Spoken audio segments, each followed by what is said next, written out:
positiva. Permítanme un momento. Vamos a hablar de la neumonía y de fiebre. Entonces, de esa literatura más bien es escasa, en el sentido de que hablen de la fiebre, pero sí muy muchas informaciones acerca de la patofisiología. Entonces, vamos a mirar, porque tenemos que aprender a clasificarla. Harrison está en el capítulo de fiebre bastante bueno. Entonces, la temperatura corporal se mantiene en un rango constante a lo largo del día, pero pues cambia.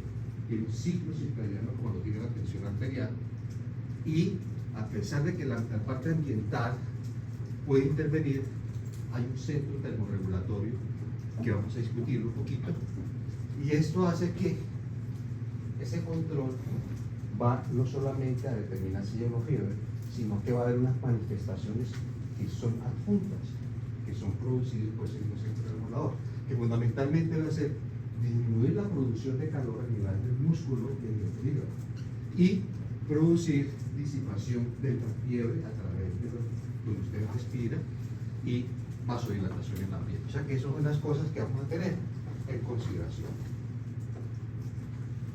Entonces podemos ver que la primera descripción de fiebre objetiva, porque ese cuento que tiene que quitarlo usted es que tengo una fiebre interna y tengo la escarcha o se quedaron la fiebre, eso no, tiene que ser con un termómetro. Y Wetherlitz en 1868 diseñó, creó e investigó con el primer termómetro que existió en la literatura médica. Él era un aparato gigante, y para poder tomar la temperatura se demoraba cerca de 20 minutos tomando la temperatura. Pero lo más interesante que hizo es que cogió cerca de 1 millón de personas y les tomó temperaturas y luego sacó una especie de promedio para decir que era lo normal. Entonces se encontró en ese entonces que lo normal es tenerlo alrededor de 37 grados centígrados. Pero la evolución del humano y la documentación médica se ha encontrado que la temperatura ha disminuido al rango de normalidad por lo menos entre 0.3 a 0.5 por década.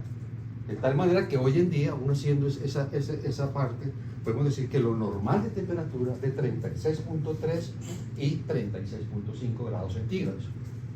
Hay diferencia de comportamiento de la temperatura, hay una variación cerca de 0.5 grados a lo largo de las 24 horas. Recordemos que en la mañana puede ser perfectamente 37.2 y en la tarde 37.7, es lo normal. Siempre y cuando esté en un sitio que esté no frío ni tampoco caliente, o sea, neutro, usted va a hacer esos cambios. Recordemos que este es uno de los métodos más ineficientes que hay para el control de embarazo, que es el método del calor, diría yo. Las mujeres, cuando están 2 semanas antes de la menstruación, la temperatura en la mañana puede bajar y aumenta hasta 0,6 durante la ovulación. Entonces, basado en eso, mucha gente hace eso, y no quieren utilizar anovulatorios, no quieren los preservativos, no quieren los medicamentos que usan los ginecólogos, y hacen eso. Y tal vez son las familias que más hijos tienen. De tal manera que nunca van a confiar en eso para tener ustedes un control de embarazo. Fuera de eso, la temperatura, a ver, vos quieres tratar con afecto a tu novia, ¿cómo la acaricias? ¿Cómo? ¿Lo permites? No a la novia, sino a la Jessica. ¿Cómo le tocarías a ella para decir solamente afectuoso? Pues no sé si. Pues una mano. No, pero mano. La palma. Claro, me dio permiso y no me capaz. Que siempre que uno va a tocar a un paciente afectuosamente, uno toca con la mano. Pero si uno le dice tengo calor, ¿cómo lo sé? Sí. Ya van a dar cuenta de que en el humano, primero que todo, en diferentes partes de la parte superficial es diferente la temperatura. Pero nosotros las manos, acá hay más receptores sensitivos y acá hay más receptores. Pero cuando ustedes sean mamás o papás, van a dar cuenta que cuando dan leche al niño, tienen que dar leche. ¿Ustedes qué lo hacen para dar la leche? ¿La echan así o la echan aquí? La echan la parte de acá. Entonces, uno tiene que ver que los seres humanos pierdan, de tal manera que la temperatura es muy diferente en axilar, oral, rectal, ¿sí? Entonces uno dice, bueno, entonces, ¿dónde diablos es la mejor temperatura? Entonces sabemos, los pediatras utilizan la temperatura a nivel timpánico, pero uno dice, yo soy científico y yo quiero saber exactamente la temperatura. ¿Cuánto creen que es la temperatura de un hígado? Un vivo. ¿Qué temperatura creen que puede tener? ¿Cuánto? Adivine. Ya te vamos a preguntar también ahora. ¿Cuánto creen? Cerca de 40, 41 grados centígrados. ¿Cuánto creen que sería la temperatura de un corazón? De 29, 40 grados centígrados. Un corazón que todo el tiempo está haciendo así. De tal manera que se ha diseñado cuál sería el mejor sitio y los investigadores lo tienen claro. Uno, la medición de temperatura en el tercio distal del esófago. Que va a tener un endoscopio para uno tomar la temperatura. Y la otra peor, la temperatura tomada en arteria pulmonar. O sea que nos vamos a quedar siempre con las superficiales y recordemos que es diferente hasta 0.4, 0.5 grados entre la oral, la axilar. Listo. Entonces ya sabemos dónde tomar idealmente. Por ejemplo, por ser tan controvertido este tipo de preguntas en un examen, jamás lo voy a hacer. Una cosa que es discutible, ¿cómo lo va a preguntar en un examen donde uno quiere estudiar los conceptos más valederos a nivel mundial? Entonces vamos a mirar ahora temperatura. Entonces miren, temperatura, la fiebre va a ser considerada después de 38.2 grados. En ningún artículo, en ningún libro serio, aparece la palabra febril. Y ustedes van a ver que muchos médicos lo utilizan, especialmente los pediatras, es que tu niño tiene febrícula. ¿Qué diablos es febrícula? No es que no es fiebre, doctor. Eso no existe desde el punto de vista de razonamiento médico. Entonces vamos a tener la fiebre siempre mayor a 38.2. Recuerden que la palabra fiebre viene del latín. Luego aparece una cosa que se llama hiperpiresia. Tiene connotaciones de definición. Son aquellas temperaturas por encima de 41.5 grados y la viene o procedencia del término que es bien. Luego aparece la hipertermia. Son aquellos pacientes que cursan con temperaturas de 41.5 pero no tienen presencia de pirógenos causantes de la fiebre. Entonces vamos a analizar eso. Entonces, ¿cómo vamos a clasificar hoy en día la fiebre? De lo primero, antes de eso, vamos a mirar qué cosas buenas tiene tener con fiebre. La realidad es que anteriormente ustedes recordarán en la historia de la medicina que a ciertas enfermedades, especialmente la sífilis, le colocaban calor y lo calentaban, casi lo asaban. Y la realidad es que el calor de la fiebre disminuye la actividad del treponema. Por obviamente razón de los pacientes de esa época, hicieron neurosífilis, se quedaron bien bobitos. Segundo, puede aumentar la actividad de algunos antibióticos.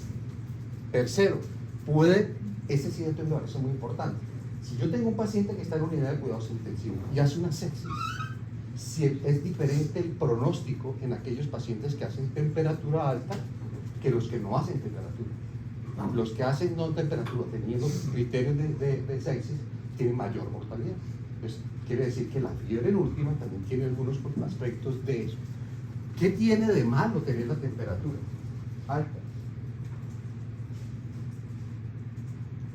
Debemos encontrar que eso, de un hecho, incrementa el consumo de oxígeno, aumenta la actividad cardíaca. Si yo aumento la actividad cardíaca, quiere decir que aumenta la frecuencia cardíaca generalmente. Y si yo tengo un corazón que está en borderline, que tiene una falla cardíaca estable, va a descompensarse. Si yo tengo un paciente con cardiopatía isquémica, puede desencadenar una angina o un infarto de miocardio. O sea que eso es delicado. Segundo, puede producir cambios mentales la fiebre. No es de extrañar, y usted seguramente lo ha notado alguna vez con su hermanito o su papá, su tío, de que cuando está fiebre empieza a hablar bobadas. Eso causa problemas. En los niños, clásicamente puede producir convulsiones, que es lo que llaman el síndrome convulsivo febril, que es debido básicamente que la fiebre acelera la convulsión. Y el tratamiento no es colocarle fenitoína o alguno de estos medicamentos, sino bajar la temperatura. Entonces, ya con esto, y los investigadores encontraron evidencia clara que definitivamente que hay partes del cerebro, sobre todo en el área preóptica y anterior del hipotálamo, es donde está eventualmente el centro termorregulador. Luego pudieron evaluar que cuando uno induce algunas interleuquinas, especialmente la 1 o la 6, en algunas partes hablan de la 18, por cualquier proceso que produzca inflamación, inducen producción de prostaglandina D2. La prostaglandina 2, al estar aumentada, actúa activando esos centros termorreguladores. Lo otro que han encontrado es que definitivamente el centro termorregulador no tiene no solamente el manejo de la fiebre, puede inducir cambios para favorecer la fiebre, es decir, induce la vasodilatación a nivel de la fiebre, induce el incremento de la respiración. O sea que tiene unas propiedades no solamente del control de la temperatura, sino mecanismos que tratan de disminuir. Entonces, ya con eso montamos un modelo. Tenemos en la parte del cerebro lo que se llama el órgano vascular de lámina terminal, aquí, y tenemos un centro más bien que es en el leuco preóptico. Entonces, vamos a ver cómo causamos la temperatura. Entonces, para causar la temperatura, tenemos que llegar inicialmente a esta zona anatómica, donde que ahí se va a incrementar las prostaglandinas. O sea, que todas las sustancias que lleguen allí, o las interleuquinas y todo eso, va a producir en últimas, prostaglandina E. Esa prostaglandina E, en este sector, se aumenta el AMP cíclico local, y ese incremento o el cambio del AMP cíclico van a hacer que actúe la balanza de qué temperatura debe ser lo normal para el paciente, se eleva o se baja. Entonces ya tenemos eso. Ahora, ¿cómo hacemos para explicar que aquí lleguen esas prostaglandinas y esas sustancias que van a inducir la fiebre? Vamos a tener dos vías. Una vía que es a través de macrófagos que son estimulados por sustancias exógenas, por ejemplo, toxinas, agentes infecciosos, listo. La otra es pacientes que sean pirógenos endógenos. Te van a dar cuenta que, lo que hablamos ayer, yo puedo inducir inflamación de manera autoinmune. Yo puedo inducir inflamación secundaria a un trauma. Entonces, muchas de estas cosas se convierten. Aquí tenemos a que llamamos células centinelas que producen liberación de sustancias pirogénicas, la ceramide. Y lo otro que hacemos, que también liberan prostaglandina E. La otra es que aquí, recuerden que teníamos células macrófagos o killer dentro del hígado, que son las células de Kopler. En el pulmón, ¿cómo se llaman? Macrófagos. ¿Cómo? ¿Perdón? Pobladores del vapor, porque hay sitios que tienen eso. En el hígado también tenemos macrófagos propios del hígado, que son esas células especiales que causan eso. Entonces tenemos una vía que va mediada generalmente por un polimorfo, por un neutrófilo, por un polimorfo nuclear, y hace la parte. Lo más importante es cómo hace que llegue al sistema nervioso central. Primero, en el sistema nervioso central se puede liberar prostaglandinas, interleuquinas, que actúen elevando. O sea que tenemos cosas intrínsecas del cerebro, pero la mayoría son periféricos, que pueden ir por estímulo directo a través de una vía hematógena, porque todo va por la sangre a esta zona, pero también la vía neuronal está descrita. O sea que ahí tenemos eventualmente ya el concepto del termorregulador. Esto es un modelo, posiblemente en 5 años no sea igual. Entonces, vamos a mirar qué es un pirógeno. Un pirógeno es una situación que puede ser una molécula, ¿no? Puede ser físico, puede ser químico, que va a actuar incrementando la temperatura. Entonces vamos a ver que los exógenos pueden ser productos microbianos que pueden ser la bacteria completa o un antígeno de la bacteria. Puede ser hongos, puede ser virus, puede ser físicos, un paciente que tenga exposición al sol, al calor, lo que llama un choque de calor. Químicos, porque sustancias químicas han subido al paciente. Endogénicos, entonces vamos a tener todas las proteínas que cualquier cosa que induzca la inflamación va a producir interleuquinas. Entonces, ¿qué cosas en el ser humano pueden producir interleuquinas? Lupus, las enfermedades autoinmunes, cualquiera de ellas. ¿Cuál más? Insuficiencia cardíaca descompensada, infarto agudo de miocardio, insuficiencia renal aguda lo puede causar. O sea que tenemos ya completamente todo ese elemento. Aquí aparece muy importante, por ejemplo, la interleuquina ya 18 que aparece. Siempre hemos hablado porque siempre la que tiene con inflamación es la 1 y la 6. Entonces, para que haya fiebre, tiene que haber que un efecto incite la producción de prostaglandina E. Y esa prostaglandina E incrementa la AMP cíclico y induce la fiebre. O sea que empezamos a entender muy bien ahora esto. Yo puedo tener una infección, toxinas, lo que sea, y van los manocitos y macrófagos o las células arteriales y estas producen las interleuquinas proinflamatorias. 1, 6, 18, factor de necrosis tumoral. ¿Sí? Entonces eso va, ya sea por la sangre o por nervios, van a ir a estimular el endotelio, que también libera prostaglandina E2, y las células alrededor del centro producen AM cíclico y eso eleva el sistema de la temperatura. Entonces ya vamos viendo que es muy fácil entender dónde eventualmente el manejo del signo fiebre lo podemos hacer. Y ya podemos entender por qué se llama síndrome. Van a haber muchas cosas que se manifestan en fiebre. O sea que lo primero que aprendemos hasta este momento y que lo discutimos ayer es: inflamación implica infección. Para nada. O sea que es infección, puede ser un trauma, puede ser sustancia física, química o trastornos del centro termorregulatorio. Entonces, yo me invento algo. Tengo un paciente que tiene unas células centinelas, para resumir, las que más producen interleuquina, hay muchas otras cosas que lo hacen. Voy a tener que esos estrógenos pueden ser exógenos o pueden ser endógenos. Eso produce una activación de las células centinelas, liberando interleuquinas y sustancias pirógenas, sustancias que causen fiebre, y eso va a producir en últimas inflamación. O sea que inflamación es importante y no entienda que es infección, puede ser cualquier cosa que lo haya causado.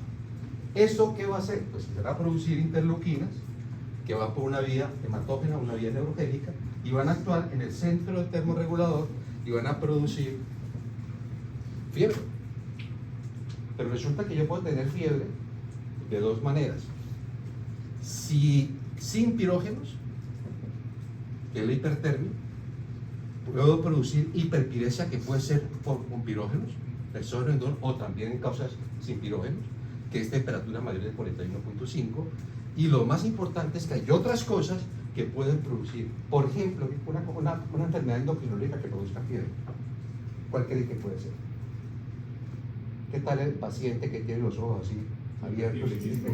El hipertiroidismo y la tormenta tiroidea hace fiebre por la estímulo que produce. Ya tenemos mentalmente qué es el centro termorregulatorio. Claro, ya nos dan a entender dónde meternos cuando vamos a tratar de manejar el signo. Entonces, yo puedo tener ya esquemas que mencionamos en la parte de arriba, pero yo necesito ubicarme en el tiempo, cómo funciona eso. Entonces, olvídense que la parte superior, en últimas, al final, es prostaglandinas, aumento de AMP cíclico y acción. Si yo tengo aquí la curva de tiempo, 1 hora, 2 horas, 3 horas, 4 horas, una vez que haya el evento que desencadenó la temperatura en cuestión de 1 hora empieza a aumentar la temperatura. Si usted no hace nada, la temperatura, bueno, nada en el sentido pues que no tenga una sepsis y no haga nada imposible, como un médico lo va a hacer. El cabo es que la fiebre más o menos puede durar, aún después de usted haber dado el tratamiento, la mecánica inflamatoria hace que la temperatura permanezca alta y más o menos el tercer día empieza a bajar. O sea que normalmente una fiebre, como tal el signo de cualquier etiología, en general, puede demorarse 3 días, aún después de que usted haya corregido la causa. ¿Yo?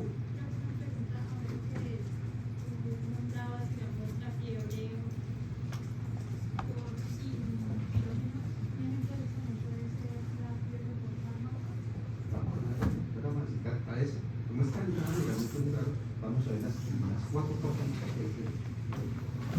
Si después de que pasemos no te queda claro, no hay falla más. Entonces ya tenemos esa parte. Entonces, recordemos de una manera importante. Cuando yo tengo temperatura de 39 grados centígrados, yo empiezo a tener debilidad, mareo y pérdida a veces de la conciencia. Cuando es mayor de 40.5, empiezo a tener que ya el centro termorregulador se empieza a alterar porque no tolera constante y por mucho tiempo esa temperatura. Entonces el paciente empieza a hacer edema cerebral, causando deterioro del sistema nervioso central, inclusive causando la muerte. Recordemos eso.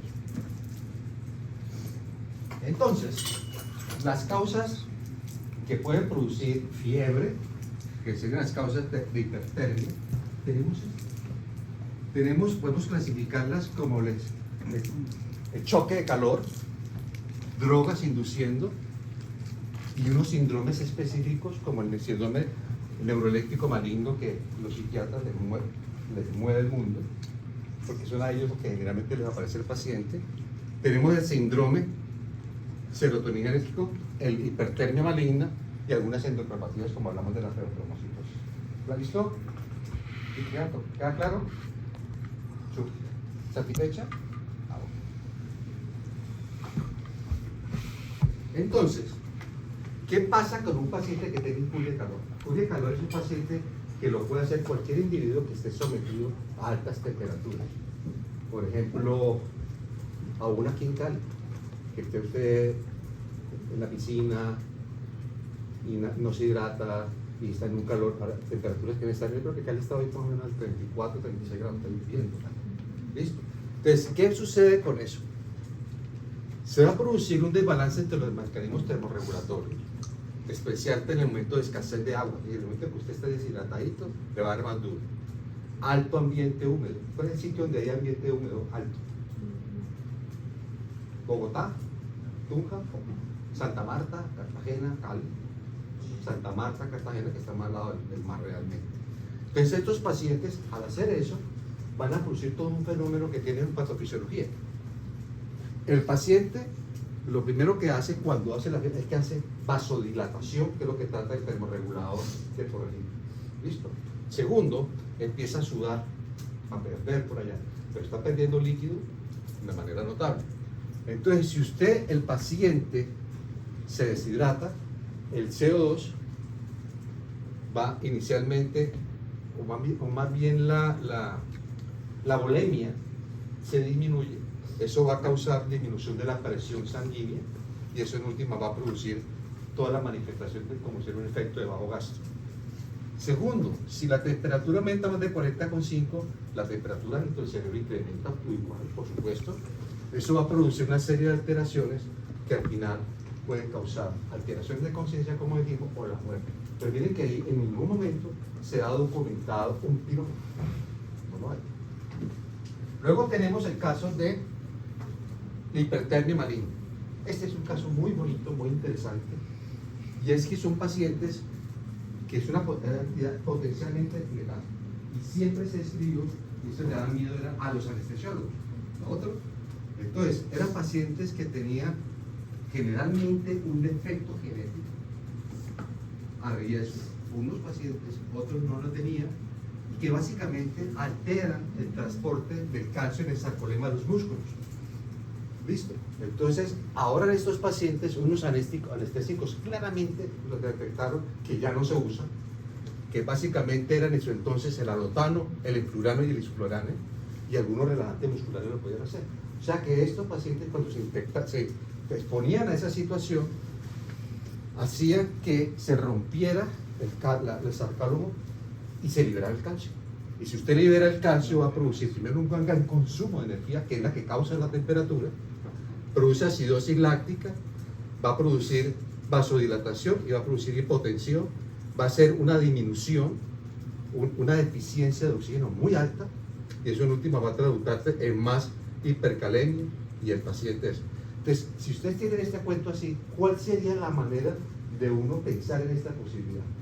Primero que todo, el riesgo sería estar expuesto a un relajante muscular para imperar o a un anestésico, ¿cierto? Siempre la primera posibilidad. Segundo, que haga fiebre hipertérmica, que tenga temperatura por encima de 40.5 por lo menos. Tercero, que tenga manifestaciones. Y segundo, ¿qué podemos detectar en el laboratorio en estos pacientes? ¿Sabe que es destrucción del sarcolema? Exacto, le pide unos CPK y van a estar muy altas. La otra posibilidad, ¿cómo estaría el efecto mental del paciente? Alterado, está somnoliente o agitado. Fíjense que cuando digo alteración no es que tenga estado, no, puede ser hiperactivo. Pues este sería la alteración de esto, o sea que no hay ningún pirógeno que fue alterado.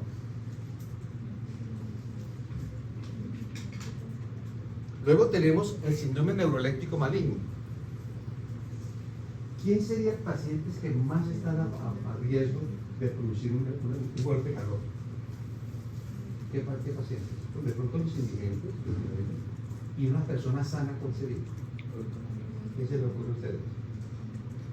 Porque veo que todos ustedes son muy deportistas.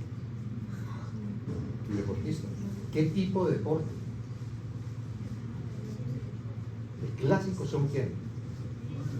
Los que corren distancias largas, ¿sabes? Que los que son maratonistas. Los que hacen maratón son los que más se hacen. ¿Alguna vez han visto ustedes maratón que van a llegar a la meta y se desploma? Tienen un golpe de calor, se vasodilatan y todo eso. En este chisme energético maligno es el pobre psiquiatra, el que está. Ellos están muy bien, pero son ellos los que van a sufrir, porque generalmente están pacientes hospitalizados. Es una entidad que puede causar realmente la muerte, es una emergencia idiosincrática.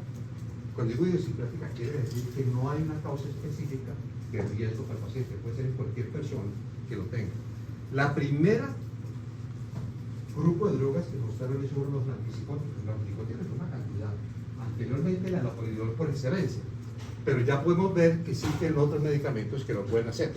Lo más triste, lo más extraño es que puede ocurrir después de una dosis única, pero también puede ocurrir después de años de estar tomando la droga.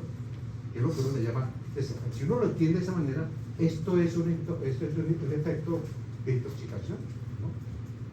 Entonces, ¿esto es una alergia? Tampoco, una hora, y cierto, 2 años y que la droga y le da el fenómeno. Entonces en esto sí la causa no es muy conocida, muy discutida, es desconocida y tiene una actividad clásica en estos pacientes. De 1 a 3 días se empieza a presentar la fiebre, acompañado con cambios de esfera mental. Entonces uno dice que la fiebre le causa eso. Pero luego empezamos a ver que el paciente se torna con delirio, o sea que no es un hipo, sino que es un hiperdinámico, alborotado. Y lo otro más importante es que esos pacientes se tornan rígidos, o sea que son hipertónicos. Entonces yo tengo el paciente con fiebre, cambio mental, rigidez, y lo más importante, según lo que dijimos, es inestabilidad hemodinámica.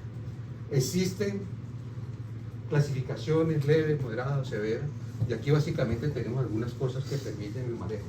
Entonces, uno que hace con estos pacientes, primero, normovolemia. Segundo, tratar, obviamente, suspender el medicamento que creemos le causó. Lo otro es que vamos a utilizar primero una benzodiazepina, que en este caso puede ser el Valium, que relaje el músculo, porque es lo que produce una rigidez importante. Muchos autores consideran que sirve darle la dantrolena. Este medicamento se hace, pero mucha gente tampoco cree que eso le sirva a esto. Y realmente es muy discutido, pero en una situación de una de estas cosas, muchos le hemos dado el dantrolena a los pacientes. El problema es que se consiga en ese momento en el que estoy trabajando. Luego tenemos el síndrome colinérgico. Este síndrome colinérgico básicamente es un exceso, es la toxicidad de un exceso de un neurotransmisor, que es fundamentalmente la serotonina. O sea que cualquier condición que exageradamente produzca serotonina en el espacio intersinápticos puede desencadenar esta enfermedad. Entonces, con esto se ha visto muchas cosas. En estos pacientes se ha podido ver en pacientes que decían algunos medicamentos, que lo pueden causar. Entonces, ¿cuáles son de esos? Escoja.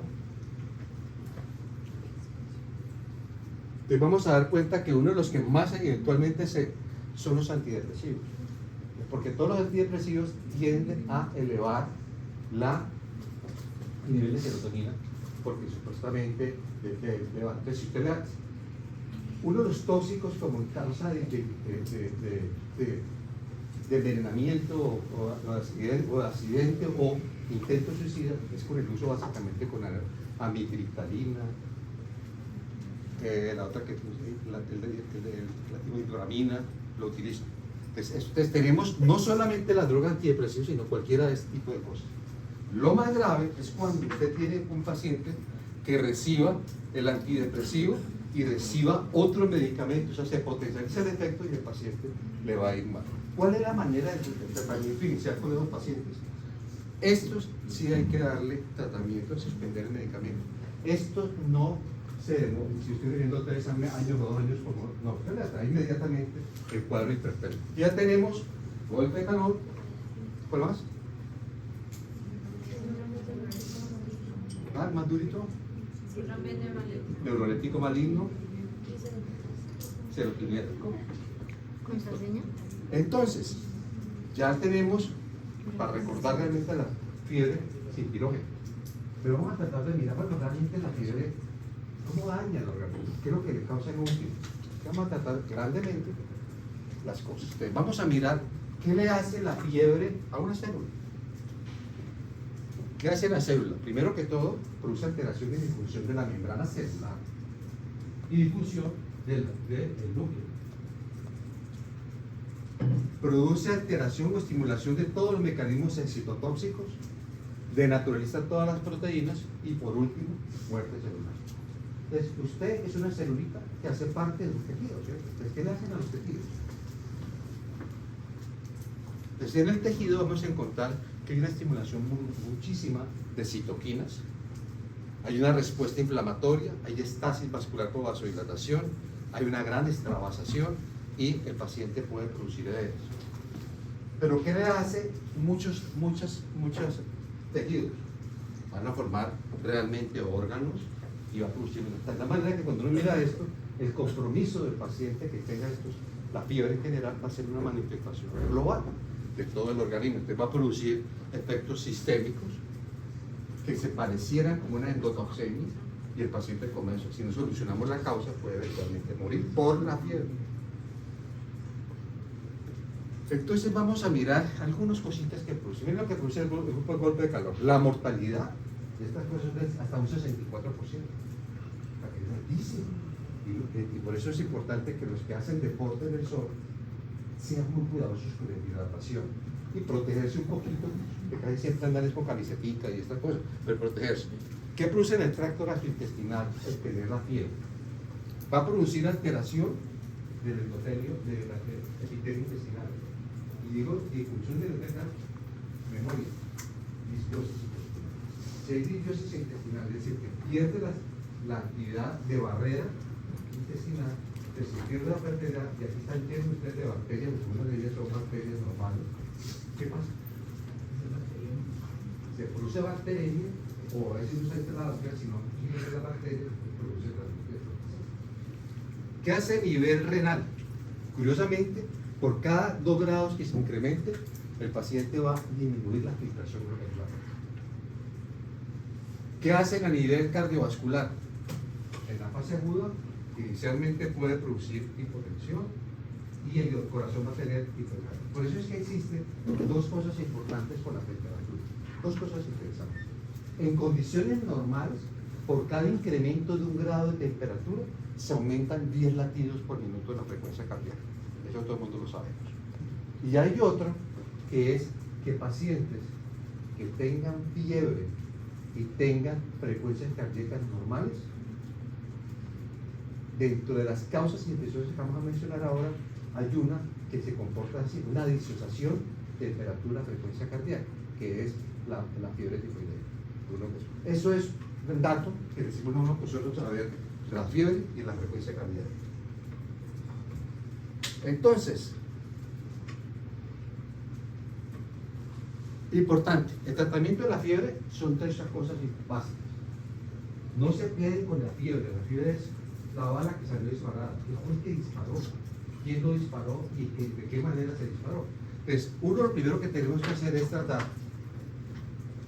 de estabilizar el paciente de manera termodinámica, líquidos, clasifiquen la fiebre con pirógenos, fiebre sin pirógeno, es hipertermia, es hiperpiresia, y manejen la causa. O sea, lo más importante del concepto es eso. Ahora, ¿cómo manejamos la temperatura? Si vamos a manejar la temperatura como un signo o como un síntoma, si ustedes quieran interpretarlo, entonces lo ideal en esos pacientes es bloquear.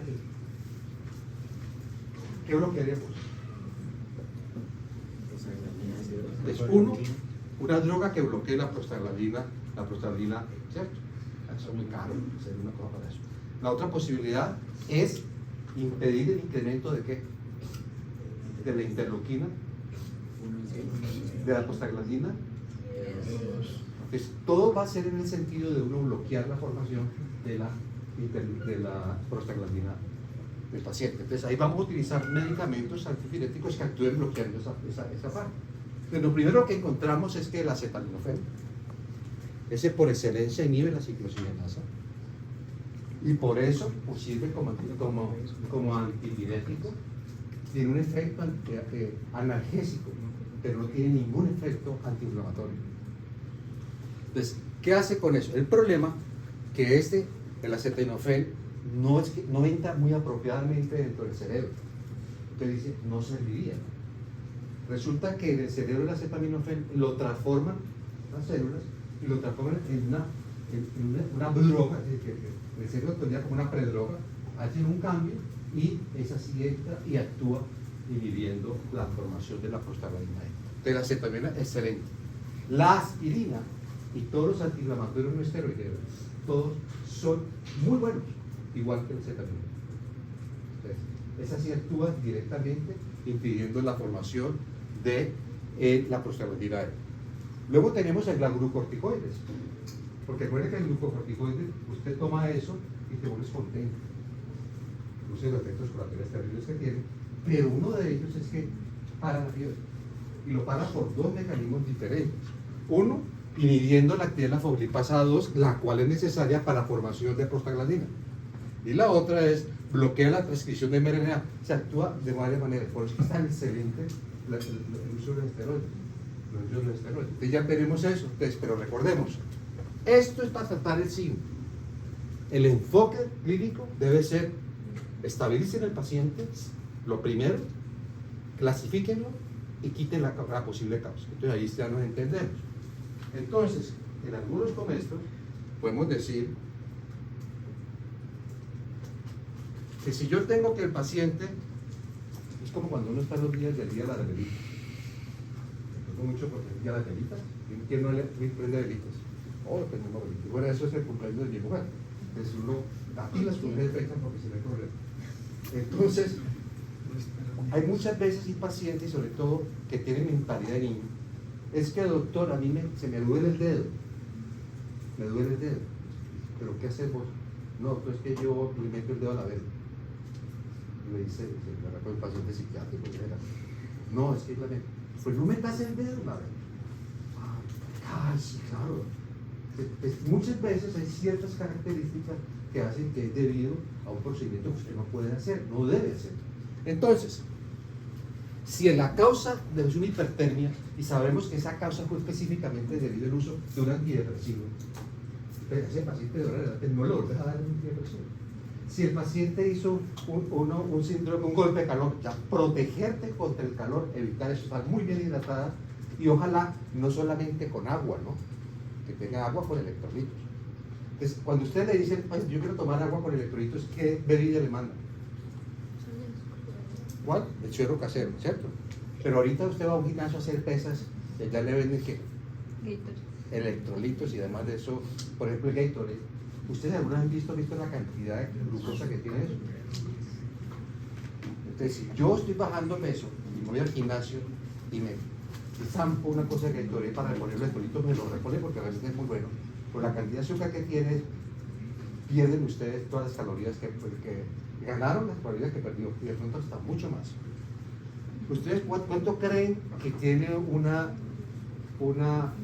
galletitas de soda que vienen bolsitas pequeñas? ¿Cuántas calorías trae eso? 300 calorías, de 200 a 300 calorías. ¿Quién de aquí hace spinning?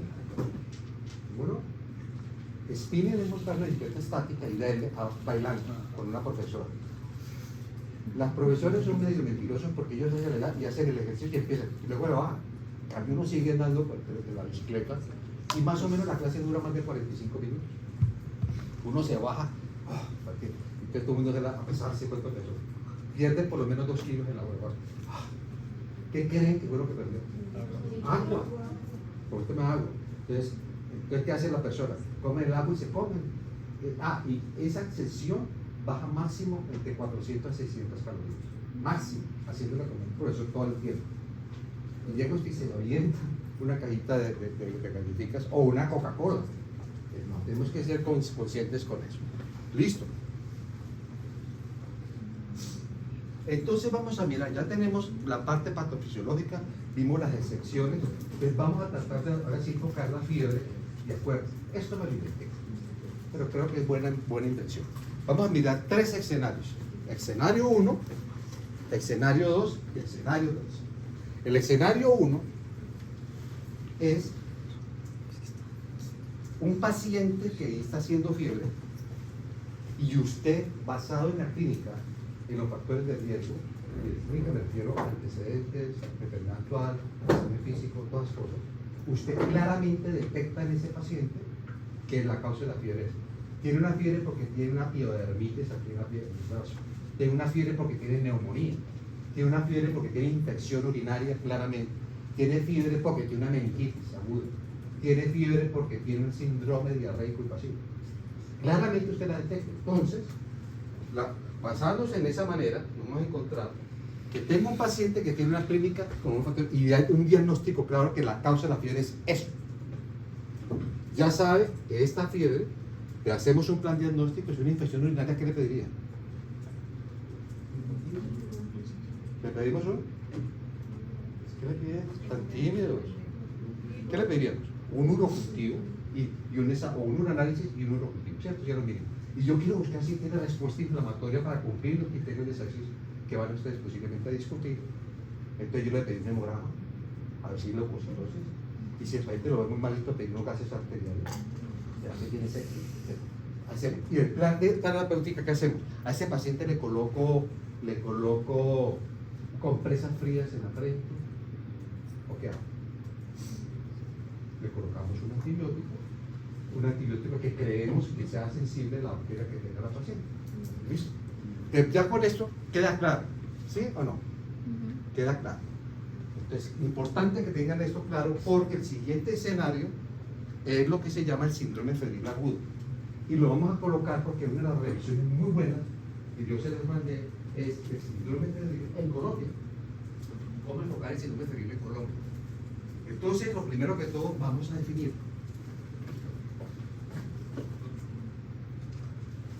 Es un estado mórbido con inicio repentino de fiebre que tiene una evolución en menor de 7 días. Si es más de 8 días, desde el punto de vista de definición, ya no sería un síndrome febril agudo. Es un síndrome febril agudo entre los 5 y los 65 años. ¿Por qué esa edad? Eso fue que hicieron, se basaron en un estudio hecho en Colombia, que solamente con mayoría de edad, que uno en teoría solamente sería para ese grupo poblacional. Uno lo puede incorporar para las personas de mayor edad. Para los niños y no me espero a decir nada. En los cuales no se ha podido identificar al paciente en la fiebre. Casi siempre ese es el caso que ustedes se ven después. Entonces vamos a tratar de aprender cómo vamos a enfocar a estos pacientes. Entonces, ¿qué es lo primero que vamos a hacer? Primero saber la epidemiología donde usted trabaja. Estamos en Colombia, y vamos a ver la epidemiología. Y en esa evaluación se hizo en Colombia. Entonces vamos a ver. En Colombia existen por lo menos 60 enfermedades endémicas. ¿Okay? Pero la que más endémica es, obviamente de acuerdo al territorio, en la malaria. Entonces, si usted tiene un paciente en un sector donde haya la malaria, costa pacífica, llanos orientales, usted es lo primero que tenemos que descartar. ¿Qué agente infeccioso es ya nuestro vecino? De lo primero que uno hace con eso ya es buscar siempre María. Es importante con eso hacernos un programa de cómo enfocar al paciente. Y para yo poder hacer eso, es muy importante la historia clínica. Y vamos a enfatizar en la historia clínica, hagan de cuenta que somos Tole y Maruga, chismosos a morir. Y vamos a buscar específico que el paciente no diga no. Vamos a preguntar cosas muy legales. Primero, ¿dónde vive? ¿Qué hace? Patologías de base, drogas que consume. Hay drogas que son inmunosupresoras. Regreso de vacaciones. ¿De dónde viene usted? No estuve en el Nevado de Ruiz. Ahí no va a tener malaria, pero tiene que preguntar. Define los sitios de estadía. ¿Qué más hacemos? Las clínicas. Entonces vamos a mirar el comportamiento de la fiebre. Ahora vamos a hablar de los patrones. Segundo, Miren, ¿tiene o no compromiso multisistémico? Solamente tiene un problema en la piel. Miren la mucosa, miren los ganglios, cuello, axilares. Hay gente que, cuando yo creo axilares, van y tocan al paciente. ¡Ay, qué asco! Tienen que tocarle acá y tocarle las axilas. Dice, ¿ya ha habido ganglios en axilas? No, doctor. Ah, bueno, ya está normal. Le tocan la mano, tiene una cosa de este tamaño ya metido. Pues tienen que tocarlo. En esto tienen que tocarlo. El abdomen, busquen megalias, hepatomegalia, esplenomegalia, dolor. Los ganglios en el región inguinal son más malosos para un tetra, porque uno normalmente tiene ganglios. Casi es normal que lo tenga. Entonces ya con esto vamos a tratar de mirar y miren la piel. Los dermatólogos tienen una cosa correcta. La piel es lo más profundo del ser humano, y es verdad, con manifestaciones de piel de enfermedades sistémicas. Entonces siempre vamos a mirar la piel. Entonces vamos a empezar primero. Miren la piel de esta niña, es una rubiola. El sarampión, la foto es terrible. El sarampión, ¿cómo es la progresión de ese sarpullido del sarampión? ¿Ascendente o descendente? Descendente, como la lluvia. ¿Okay?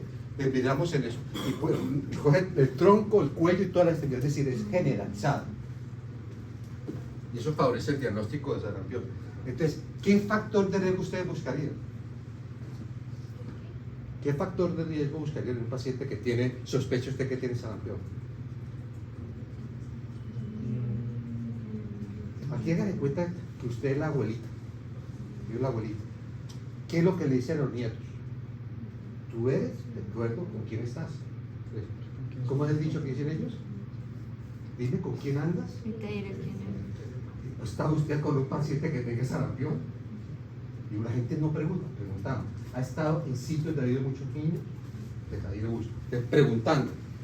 Cuando teníamos el sarampión, yo recuerdo que era un signo que yo buscaba cuando era estudiante en los pacientes. Nunca lo vi, que es la presencia de estas lesioncitas a nivel de los premolares. Y uno la abría la boquita y nunca encontré eso, pero está descrito y es muy característico de sarampión. Luego tenemos esta lesión. Esta imagen que está aquí, ¿a qué le recuerda? ¿A qué hora qué? No. ¿Qué? La figura, ¿qué le recuerda? O la diana. Es decir, no se van a olvidar que la diana, cuando usted hacía actividades de rifle, lo que sea, es eso. El germen que hace eso, casi siempre es generalmente rickettsias. Esto es lo que se llama el eritema marginal. Listo, y lo puede ser en cualquier parte del cuerpo. El sitio donde generalmente lo picó o aquí. Y luego hace este tipo de cosas como tal. Entonces, rickettsias, por contar con eso. Pero luego vamos a mencionar dos cositas de las rickettsias. Luego miramos a estos pacientes que vienen con manchas rojas y con fiebre. Entonces, eso puede ser que sea un hemangioma, una lesión, una hemorragias. ¿Cómo diferencio entre una hemorragia a un paciente de una telangiectasis? Cogen ustedes la copita de aguardiente de la noche, la presionan. Cuando ustedes presionan una telangiectasia, se aparece. La suelta y reaparece. En estos no se ve igualmente. Se sospecha que es un sangrado. Si usted ve lesiones con estas, con fiebre y con cambios de esfera mental, ¿qué agente infeccioso es? Un meningococo, por ejemplo. Este es una también, un ras que aparece en el pecho. Obviamente si uno es trigueño no van a ver nada, que es muy característico. Yo mentira, eso que no se ve, pero aparece en la literatura, también en la fiebre tifoidea. Esto es un impétigo, una lesión en las maculares, lesiones ampollosas, para que hayan reventado, ya que duele. Eso es y el germen más frecuente eso es o estafilococo o estreptococo. Luego vamos a mirar las manos. Entonces miren ustedes las lesiones que son máculas hipercromáticas múltiples en las manos, o esas lesiones nodulares indoloras de sífilis, o en la lengua que aparece el sífilis. Entonces uno siempre que sospecha sífilis, uno siempre piensa ver lesiones en el glande, ¿no? Busquen la piel, tipo de cosas. O sea que Y la nueva regla, siempre que vayan ustedes a examinar a un paciente con fiebre, pónganse guantes. ¿Ok? Guantes y se pongan tapabocas. Doctores, que tapabocas es muy caro. No, es que todo hospital serio tiene que tener tapabocas. Y si ustedes no lo hay, pues hagan respetar ustedes mismos. Compren el tapabocas.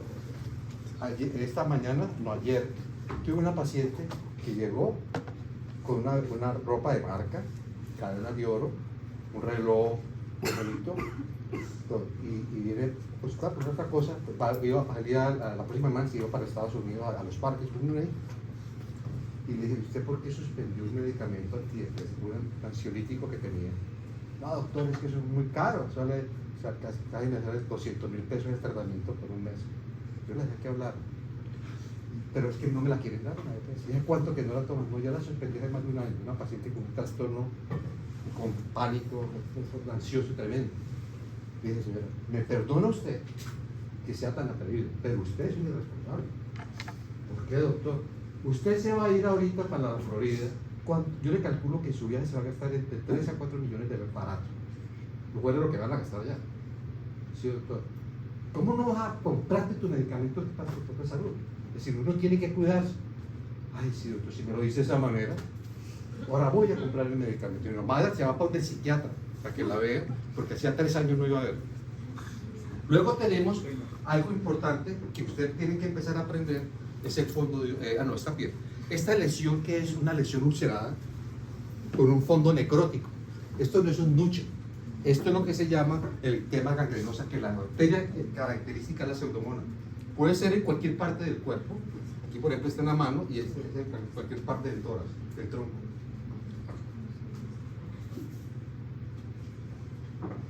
Importantísimo, el paciente está itérico o no está itérico. Si está itérico, quiere decir que es un problema del hígado o una manifestación del hígado de una enfermedad sistémica. No confundir el color medio amarillento que tiene racial. El afrodescendiente tiene un color no tan blanco a veces, de luego, que no lo ve amarillo. Y busquen en otros lados, en las palmas de las manos, en la boca, abren la boca y le miren. Vamos a mirar si en los ojos tienen congestión y edema, conjuntivitis, o tienen hemorragia grandísima. ¿Qué enfermedad infecciosa produce esa clase? Un virus, ¿cuál? ¿El dengue no se da pronto? Dengue. Producimos que va a producir ese tipo de cosas, además de otras enfermedades. Luego tenemos aquí más de ojo, y este es el fondo de ojo, donde vamos a encontrar lo que se llama las manchas de rojo. No son pactonomónicas de endocarditis, porque hay otras cosas que lo pueden producir, pero sí es muy favorable a endocarditis. Te podemos ver aquí fondo de ojo. Fuera de eso, vamos a mirarle los ojitos a una persona de endocarditis. Mire que tiene unas hemorragias que son como rayitas y terminan como en bum bum. Esos son bacterias que están allí, rompen el vasito de sangre. Y miramos la mano o a veces los pies. ¿Sí? Vemos las uñas.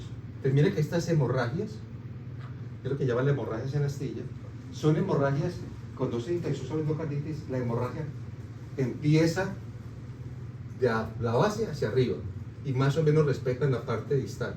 En cambio, la causa más frecuente de hemorragia en astilla en las uñas, que son más que todo distales, ¿cuál es? El trauma, rascaño, golpe, que le pueden producir eso. Luego buscamos los nódulos de Osler, de endocarditis. Es un nódulo que es eritematoso y duele como loco. Luego tenemos las máculas de yegua, que son estas rojizas, no confundirlas con la sífilis. No duele, pero usted las puede ver porque son máculas, realmente son planales. Luego seguimos con los patrones. Yo recuerdo que yo estudiante me daban en la cabeza a todos, y sobre todo que en aquella época los pacientes, no es como ahora que es el computador, tenían al lado de la cama tenían una tabla donde aparecía la curva térmica, la hora, los valores, uno veía los movimientos de la temperatura.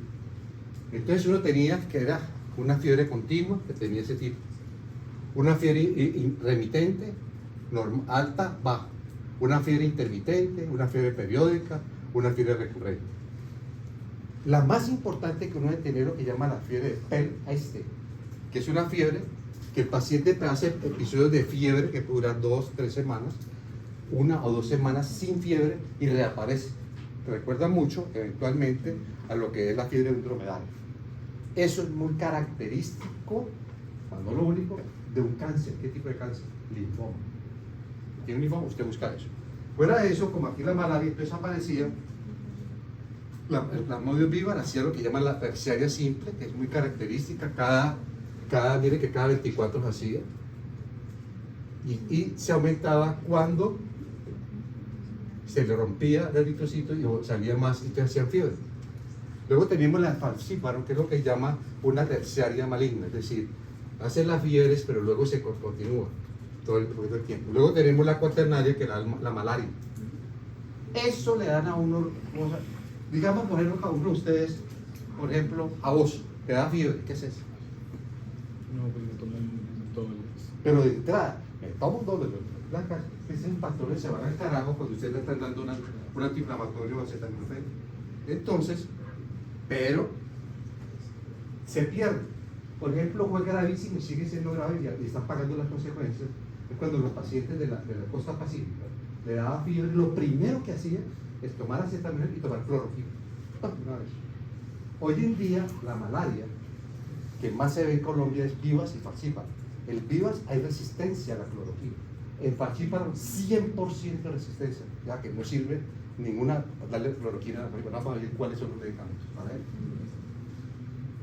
Entonces, tenemos la clínica, lo que acabamos de ver, por ejemplo, los estertores, signos de rigidez, todas las cosas del examen físico. Miramos los factores de riesgo, dónde vivo. Yo soy, ahí al lado de la galería Alameda, que venden pajaritos, muchos pajaritos. Resulta que los pajaritos se murieron, todos los pajaritos que tenía, en una semana se murieron todos. Al cabo de la siguiente semana, yo me da tos, tengo estertores, hago una neumonía. ¿Cuál creen que es la causa de esa neumonía? ¿Cuál? Algo relacionado con los pájaros, ¿cierto? Va a ver que es la citacosis. Esa es una causa de neumonía. Entonces uno mira dónde trabaja. ¿Ok? Luego miramos, entonces, ¿qué hacemos en un paciente con él? ¿Tiene la fiebre? Miren que tiene el diagnóstico de fiebre que duró menos de 7 días. ¿Cuál es? ¿Cómo se llama? Síndrome febril agudo. ¿Cierto? Entonces ese paciente, lo primero que tenemos que descartar mentalmente, malaria. Pero usted, que yo vivo en Bogotá, no he salido de Bogotá, lo más lejos que he ido ha sido a la iglesia que tiene en la montaña. Nunca dije, no es malaria, pero usted siempre debe pensar en malaria en pacientes que estén en la costa pacífico o a nivel de los llanos orientales. Entonces, usted descarte malaria, pero si no tiene el riesgo, pues hombre, no lo vas a pedir otra vez. Segundo, haga un enfoque sindrómico. ¿Qué es un enfoque sindrómico? Coja un signo o un síntoma predominante.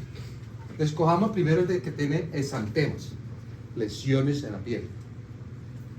Si el paciente tiene máculas, pápulas, petequias, púrpuras, vesículas y prurito, pura dermatología, viendo la piel, ¿cuáles serían las posibles causas? Entonces vamos a encontrar que las primeras causas son: 1, dengue; 2, rickettsia; 3, chikungunya; 4, sarampión, rubiola, sífilis, VIH y Zika. De estas que están ahí, ¿cuáles son virus? Hay todos, ¿cierto? Excepto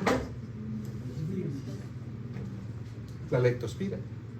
Entonces, ustedes van a darse cuenta que la causa más frecuente que hace lesiones en la piel en nuestro medio es dengue, más que uno tiene endemia de dengue. Segundo, rickettsia, y la gente no piensa en rickettsia. Tercero, buscamos leptospira, chikungunya. ¿Ok? Entonces vamos a mirar pilas de esos 3 primeros que son esos. Segundo, pacientes en que el signo que tiene el paciente es hemorrágico. Es decir, un paciente que tiene petequias, equimosis, signos de bajo gasto, hipotensión, frialdad. ¿Listo? Pacientes críticamente enfermos. ¿Qué posibilidades pueden ser? Les vamos a encontrar que los que más producen ese proceso infeccioso es la rickettsia, la leptospira y la fiebre amarilla, si está que todo en la costa pacífica. Anteriormente la amarilla era más que todo a nivel de Santa Marta y alrededores. Ya dieron cuenta que en el Tolima dieron casos como tal, y el afán de la vacunación de hoy día. De estos tres que están aquí, ¿cuáles comparten acá? Los tres, ¿no? Reparte la riqueza, la leptospira, ¿ok? Y aparece otro virus que es la fiebre amarilla. Aquí en el Valle no ha habido casos, excepto pues que no han llegado. Listo, ya tenemos entonces tres agentes infecciosos que aparecen en dos síndromes clínicos. Tercero, que el paciente tenga problemas respiratorios, síntomas respiratorios bajos y altos. La causa riqueza. Segundo, leptospira. Tercero, virus. Entonces ya vemos que si ustedes saben riqueza, ¿cuál otra? Dengue y leptospira, ya se sabe las causas más frecuentes en pacientes que tengan fiebre con exantema, hemorragia o respiratorio. ¿Listo? Si ahora tengo un paciente que lo que prima es la ictericia, la ictérico, le vamos a encontrar que la causa más frecuente en nuestro medio es riqueza. Segunda causa, leptospira. Tercera causa, malaria. No está en Bogotá y no ha salido nunca. Entonces pensamos que son los virus de las hepatitis A, B y C. Y más raros, virus como el citomegalovirus o mononucleosis infecciosa. Entonces tenemos aquí ya 4 síndromes clínicos tenemos que estar pensando. Riqueza. ¿Cuál más? ¿Cuál? Dengue y leptospirosis. Listo. Y luego para el otro virus. Paciente que tenga muchos ganglios y adenopatías, ¿sí? Ya sean localizadas o generalizadas. Entonces tenemos la toxoplasma, la más frecuente adenopatía que causa infecciosa. Luego sigue la mononucleosis infecciosa. Ahora, es importante recordar en clínica que yo tengo ganglios solamente aquí, son grandotes, fijos, como tal. No es frecuente que sea infeccioso. La causa más frecuente de eso puede ser que sea una neoplasia. ¿Qué neoplasia? Ganglios. ¿Cuál? Ganglios grandotes aquí en el cuello, en el lado izquierdo solamente. Linfoma. Es que leucemia generalmente da en los lados. Entonces, el linfoma puede ser inicialmente unilateral y luego se disemina. Paciente que tenga inespecífico, es decir, tiene de todo, un poquito, no tiene mucho. Entonces, el paciente lo que tenemos que hacer es vuelvan a hacerle exámenes para malaria. 2, riquecias, nuevamente, fiebre tifoidea aparece jugando ya en nuestro medio. Otras salmonelas, de las notifis. Muy frecuente el acceso hepático.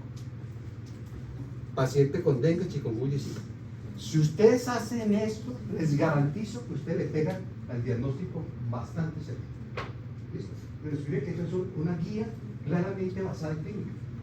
El examen físico. Entonces ustedes, si sospecha que el paciente tiene dengue, ¿qué le piden? Para aclarar el diagnóstico. ¿Qué le pedimos? Hemograma. ¿Cuál específicamente para dengue? El hemograma puede ser inclusive a veces normal, un poquito de inmunocitosis. ¿Cuál?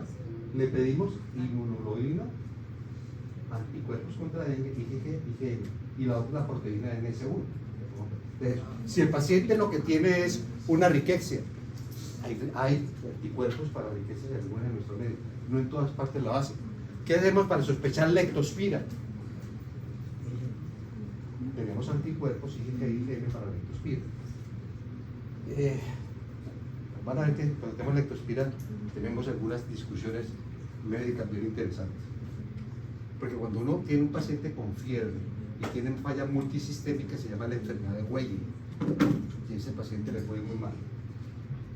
Listo. Entonces vamos a tratar de mirar algunas de las cosas que producen el síndrome febril. Vamos a empezar entonces con malaria. En malaria generalmente depende de la gente. Si es viva, generalmente tiene un periodo de incubación de 15 días. Si es falcífero, de 6 hasta 12 meses, porque puede que este tiene la fase solitocítica, donde la base es herida. La fiebre, decimos que la fiebre, el patrón que hace, donde lo va a hacer toda la costa pacífica, tiene dengue y la parte pacífica, tanto en Chocó, como el Valle, como el Cauca, esas zonas. La manera de hacer el diagnóstico en nuestro medio es la gota gruesa, serial. Y no necesita ser la gota gruesa porque el paciente cuando tenga fiebre, pídale con horario. La pides idealmente con fiebre, sí, pero escúchame, yo no voy a dar fiebre, no importa, sigue de cada 8 horas, por lo menos 3 gotas gruesas. Con eso tiene una sensibilidad bastante buena y una especificidad, pero depende muchísimo del operador. Hay gente que nunca en su vida dice una cosa, que ven una basura en el hemograma, en la gota gruesa, tiene mal algo. ¿Qué tiene que saber? Y generalmente hay sitios que son muy confiables para eso. Segundo, ¿cuál es el tratamiento? Ya dijimos que para el paciente con vivos existen parte de ellas que son sensibles. El tratamiento va basado fundamentalmente con cloroquina y primaquina. La primaquina básicamente es para evitar la fase desoritocínica que tiene el paciente. Falcíparo, olvídese de la cloroquina, olvídese de la piremetamina. Tenemos que dar medicamentos que salieron, que es el artemeter más lumefantrina. Ya lo tienen aquí en todas las secretarías de salud, tienen esa vaina. O sea que hay que darles, ponerle al arrancar a un paciente, que lo hacíamos nosotros anteriormente, cloroquina y la primaquina. Y me llama la cloroquina y piremetamina. Le colocamos a ese paciente y si el paciente no puede tomar, le damos cloroquina endovenosa. Quinina endovenosa y nos diga bien. Ya no. Tienen que darle ustedes ese tipo de cosas. Listo. Estas enfermedades son de notificación obligatoria a la Secretaría de Salud y hay que hacerlo. Lectospira. Factor de riesgo generalmente con lectospira son ustedes relaciones al estar tomando agua de lagos, de ríos, donde haya mucho gato. El pobre gatico de dignidad residencial joden unas facilidades que los gaticos, que cómo van a hacer porque vienen y toman agüita de pronto en la piscina. Ustedes saben la cantidad de productos químicos que tiene en la piscina. Uno está miedo a meterse, pero el pobre gato, si mete la lengua, sí puede ir a la lectospira, pero esas lanzas acaban con la lectospira. Son aguas contaminadas, donde haya ratas. Y el pobre gato lo miren como el gato. Los perros también transmiten lectospirosis. De tal manera que hay que matar los gatos y los perros para eso no va a ser posible. Entonces tenemos que en lectospira, la manera es pedirle inmunoglobulina G y inmunoglobulina M para la lectospira. Muchas personas pueden tener la IgG positiva porque tuvieron contacto, pero su organismo se defendió y el paciente le quedó la memoria, le quedó una memoria específica. Otra enfermedad hepática, la hepatitis A y la hepatitis B. Ese es muy clásico, el paciente está ictérico y generalmente produce hepatomegalia dolorosa. ¿Cuál de esas hepatitis se transmite por vía oral? La A, la B, la C. La A. En cambio, la B y la C es a través de... Hoy en día los odontólogos, cuando el cuento del SIDA, eso era terrible. Pues, yo tengo SIDA, yo no lo sabía. Es más fácil que ustedes con una manipulación en la cavidad oral le dé a usted una hepatitis B o una hepatitis C que HIV. Entonces, pero siempre, como le digo, usen guantes, un odontólogo no puede trabajar sin guantes. Tengo pacientes que tienen el síndrome febril hemorrágico, dengue, y aquí aparece la ébola. Es porque este estudio se hizo cuando dio los primeros casos de ébola en África, y entonces la comunidad médica nos empezaron a ilustrar acerca del ébola, uno no conocía eso. Nunca llegó afortunadamente un ébola acá a Colombia, entonces por eso aparece allí. ¿Cuál otra puede producir sangrado severo? Lectospira. ¿Cuál otra? La fiebre amarilla. Paciente que tenga SAIN específico, los virus de la chikungunya, la riqueza, la fiebre tifoidea. Recuerden que la fiebre tifoidea es un bacilo granulomatoso y como agente infeccioso puede producir muchas variantes de enfermedades. De las enfermedades que produce, ¿cuáles son? Bacteriemia. Puede producir fiebre tifoidea. Puede producir un portador sintomático por salmonela. Puede producir osteomielitis. Puede producir meningitis. Puede producir neumonía o derrame pleural. Y lo más tenaz que hace es que hay pacientes que son portadores por ejemplo, en la vesícula de los cálculos o el cálculo de la vía renal. Entonces, y la otra es la gastroenteritis. Entonces, cada uno tiene una presentación y cada uno tiene un manejo a veces diferente. En caso de que uno no debe tratar si el paciente tiene, por ejemplo, una gastroenteritis aguda, sí que el paciente tenga factores de riesgo, no tenga HIV, ni inmunosupresión, ni diabetes. Ahí puede dejar quieto porque si no, uno lo transforma en un portador asintomático. Ustedes cuando tengan eso tienen que buscar signos de alarma, es decir, cosas tan peligrosas que puede ser. La malaria, si el paciente, la malaria, tiene signos de alteraciones de la conciencia, quiere decir que está haciendo una encefalopatía por malaria. Eso es un muy mal pronóstico y eso hay que hospitalizar al paciente y tratarlo. Segundo, que tenga sangrado, diátesis hemorrágica, que el paciente tenga hiperparasitemia, que tenga más de 50.000 formas asexuales de falciparum, en malaria mixta viral. Entonces ustedes tienen que estar pendientes de la clínica que es falla renal, diátesis hemorrágica. Lectospirosas, la fiebre elevada, alteraciones de la conciencia, alteraciones de la coagulación, compromiso neurológico. La fiebre amarilla, pues esa es terrible realmente. Bueno, aquí simplemente para cerrar las agentes también importantes, miren las riquezas. ¿Qué son las riquezas? Es un grupo infeccioso, un agente infeccioso, que ahí siempre son poco bacilos gram negativos o bacilos cortos, pero miren lo interesante, son obligados intracelulares. Por ejemplo, la Coxiella burnetii, la Rickettsia prowazekii y la Rickettsia typhi. Son transmitidos por garrapatas, otros ácaros, pulgas y piojos. Entonces, imagínense ustedes que la coge una de estas, cualquiera de estas bichos, lo muerde, ¿listo? Y el paciente con una cosa grave, como eso que se ve allí, el paciente está pero llevado. O uno ve algunos polígonos nucleares con ellos dentro. Entonces, esos pacientes producen mucho daño, producen mucha respuesta inflamatoria por caracterización. Entonces, miren a ver que estos pacientes casi siempre en los primeros 5 días son cefalea, mialgia, náuseas y vómito, y después lesiones en la piel, y luego el paciente se descompensa totalmente. Test serológicas los hay para la riquexia, IgG, IgM, con una sensibilidad del 89% y una especificidad hasta del 100%. De tal manera, y hay veces que no se sabe y el paciente no mejora, toma una biopsia y aparece en el cambio que era una riqueza. Esto simplemente es como para que tengan en claro que estamos hablando de un germen que aparece en todas partes y nadie le explica a uno ni le dice a uno nada de esta cosa de riqueza.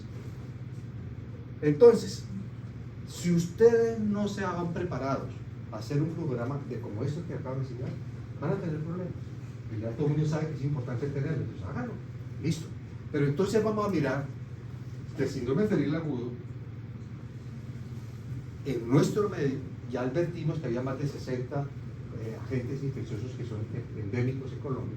Nos vamos a dar cuenta que existen muchas veces que haya co-enfermedades, que el mismo paciente que tiene dengue tiene malaria. Cuando le dimos la época del COVID, dengue y malaria. Es que uno decía, tenía fiebre, te le tomaban la gota de agua y aparecía el parásito así, le arrancaban antimalárico y le daban de alta. Y el paciente malo. Te volvía y entonces otro pensó, no, esto puede ser una riqueza. Me coloco una cosa de estas para el positivo. Entonces, esa parte lo que pueden ustedes. Un ejemplo que traen para traerles, que pasa, miren que una vez hicieron un estudio en Antioquia, en un pueblo, no recuerdo qué pueblo es, de un paciente que tenía el cuadro clínico clásico de una lectospirosis. Le dieron tratamiento con sus penicilinas y el paciente nada que mejoraba. El hecho es que lo mandaron a Medellín, a un hospital, y el paciente murió. Nada peor que es un pobre médico rural de una ciudad que tiene la culpa para todo. Y hicieron autopsia. Y en la autopsia encontraron que sí tenía lectospira, pero también tenía riqueza. Pues ahí el problema fue que el tratamiento de riqueza es un poquito diferente. El hecho es que él murió el paciente. O sea que siempre pensar que de pronto tenga alguna otra cosa adicional. Signos y síntomas de COVID, ya no vamos a tratar de decir, pero yo los mando en la clase. ¿Cuáles son las complicaciones? ¿Cuáles son la mortalidad?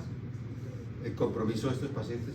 Recuerden que al comienzo el COVID, según un presidente de los Estados Unidos, que en esa época era el que está actual, eso no es nada, son una gripita. Y pueden haber cosas, resulta que sí es cierto, esa enfermedad, la mortalidad es muy baja, desde el punto de vista de esto, pero el paciente se arriesga, la mortalidad es altísima. Podría haber compromiso pulmonar, podría haber proceso inflamatorio por una tormenta de citoquinas, creo que hablamos el día de ayer, compromiso de trombogicolopatía que vimos en la diapositiva de la patofisiología, y es un compromiso multisistémico. Entonces, la manera de hacer el diagnóstico, vamos a mirar cómo es clasificada, leve, moderado y severo, y alerta, que aquí en ese momento nos pasó, a mí me pasó un paciente que tenía dengue y tenía el COVID, pero a mí tenía la COVID y no mejoraba, a pesar de que el paciente estaba estable, hicimos eco y tenía el dengue. Afortunadamente le dimos diagnóstico. Entonces, ¿cuáles son los tips que yo le diría a ustedes que deben tener mucho en consideración? Los tips, no puede hacer lo que quiera con la literatura. Usted lo más importante es, si el patrón de seguimiento de la fiebre, por Dios, tomen la temperatura de manera apropiada y adecuada. Es que se tomó la temperatura y de repente le tomaba un gramo de acetaminofén una hora antes, pues, no es confiable. Recordemos la definición de las fiebres. Les vamos a variar, hacer que muchas veces la fiebre, la causa más frecuente son cosas sin importancia.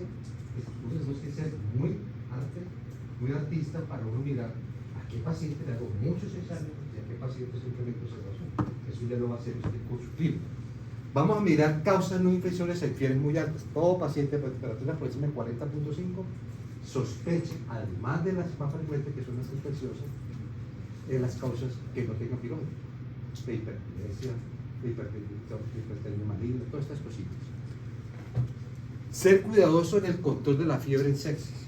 Muchas personas parece que están con sepsis, uno los enmascara con antipiréticos y usted no cae en cuenta y parece que termina mal porque no está fácil la causa de la fiebre. Que lo advertimos, tratamiento de la fiebre es manejo de la hemodinamia, el manejo de la causa y fuera de eso el tratamiento de acetaminofén y enfriarle al paciente no mejora el pronóstico, pero mejora la calidad del paciente. Eso uno le da siempre porque ya uno ha tenido que ver lo que tiene, que aquí tiene la fiebrecita y ya se va a sentir mejor. Se debe controlar la fiebre en pacientes con injuria cerebral, trauma craneoencefálico, por ejemplo, o fiebre de origen central. Es discutible, pero en general se recomienda que no, siempre y cuando no sea 40.5 para arriba. Entonces aquí tenemos básicamente la gráfica de resumen. El tercer estadio va a ser la fiebre de origen desconocido. Aquí vamos a ser muy concisos en la conferencia, pero les voy a entregar a ustedes tips de cómo hacer, qué cosas ven en un hemograma que pueden indicar ciertas enfermedades, que se larga, pero eso lo vamos a mencionar, pero luego lo vamos a discutir. Que la fiebre de origen desconocida tiene, esto ha sido discutido a nivel mundial de una manera impresionante. No se ha puesto ni de acuerdo para la definición. Entonces hay que tratar de ver las últimas revisiones, como el caso de la fiebre de origen desconocida, que apareció en febrero del 2022 de Neuromedicine. Fiebre de origen desconocida no es un fenómeno biológico uniforme, primera advertencia. Es más bien manifestaciones comunes de diferentes procesos de enfermedades. Hay mucha controversia, ha causado la definición, pero sigue siendo el núcleo de la definición el tiempo. ¿Cuándo se considera, empiezan a sospechar? Cuando la fiebre dura más de 3 semanas. Ausencia de identificación de una causa de fiebre, muy parecido al síndrome febril agudo, no ha podido detectar que es la causa. Después de una razonable investigación, el hemogramita, de la plaquita de tórax, del examen de orina, de CPK buscando medios test. Después de eso, hacemos fiebre de origen desconocido. Entonces, la clasificación inicial era esta. La clásica de 3 criterios. Temperatura por encima de 38.3 por más de 3 semanas. Ausencia de diagnóstico a pesar de un estudio adecuado durante una semana de hospitalización. Luego otros autores que dijeron que no, que solamente 3 días. ¿Listo? Ya disputado.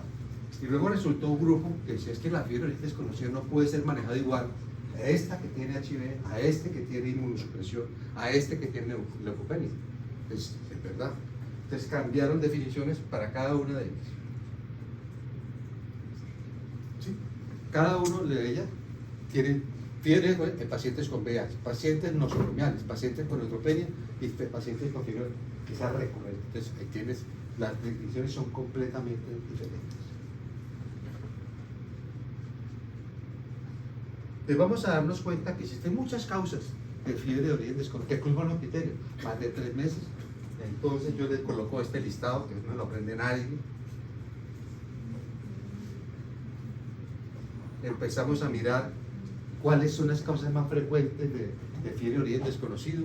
Esta es la manera como Harrison lo mantiene y nos dice causas de fiebre de más de 6 meses. Cuando es más de 6 meses casi siempre no es infección. ¿Ok? Entonces voy a darles una manera muy fácil de enfocar a los pacientes con fiebre de origen desconocido. Sí es cierto que la causa puede ser diferente de país a país dependiendo de la zona, ¿listo? Pero uno más o menos puede encontrar que hay 5 grupos de causas de enfermedad que ustedes van a tener que tener presente. Primero, enfermedades infecciosas casi siempre están involucradas en el 30-50%, pero no más 7 mayores de esclerosis. La segunda causa es la neoplasia, 20-30%. Vasculitis y colagenosis, 10-15%. Misceláneas de 10-15% y fiebre de origen desconocida no filiada hasta un 5-15%. Esto es basado en estudios múltiples de pacientes que cumplen los criterios de fiebre de origen desconocida. Entonces, hagamos una cosita. Escojamos cada uno de ellos, vamos a ver qué es muy frecuente, poco frecuente y muy raro. Les vamos a mirar infecciones, 30-50% de las causas de fiebre de origen desconocido. Siempre que sea más de 3 semanas, siempre tenemos que descartar nuestro amigo en Colombia, que es la tuberculosis, en sus diferentes presentaciones, pulmonar o a nivel miliar. Luego sigue la brucela, que eso que es un virus o una bacteria. Una bacteria.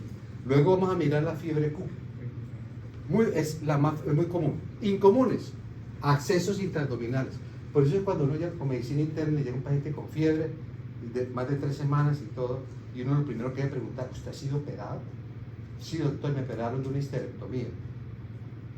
Entonces, lo primero que yo debo descartar en ese paciente con ese riesgo es que un acceso intraabdominal. Entonces le dice: es que ya me vio el ginecólogo y él me examinó y me tocó y no tenía nada, doctor.